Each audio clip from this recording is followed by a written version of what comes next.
that company. So Steve Witkoff, the Middle East advisor, Donald Trump, President of the United States, direct ownership stakes in World Liberty Financial.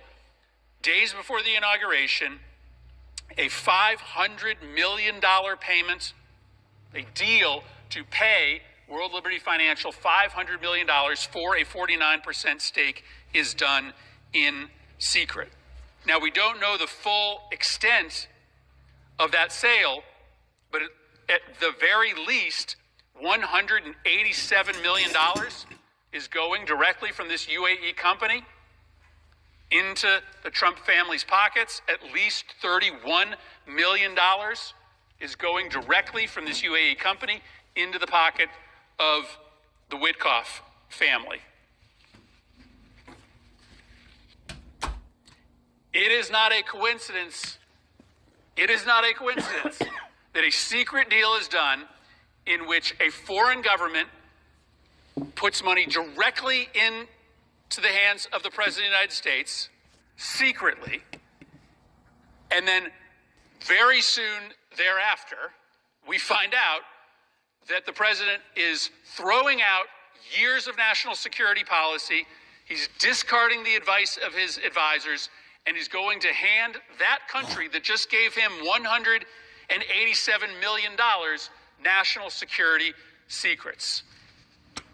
Now, of course, this isn't the first time that President Trump has done business with this particular individual, because Sheikh Danoon also runs a company called MGX. MGX put $2 billion worth of investment towards the president's business empire earlier in the year. Now, this was done in public, so we saw it all for ourselves, but it was no less corrupt just because it wasn't discovered by journalists. In that deal, this UAE company decided to finance an investment in a company called Binance with Donald Trump's crypto coin. At the time, Trump's crypto coin was a fledgling product in the market. It did not have any big backers. Guess who comes to the rescue? Sheikh Danoon, with another one of his companies. He finances a $2 billion investment in Binance with Trump's crypto coin, almost overnight making that crypto coin one of the most successful, one of the most highly traded in the industry.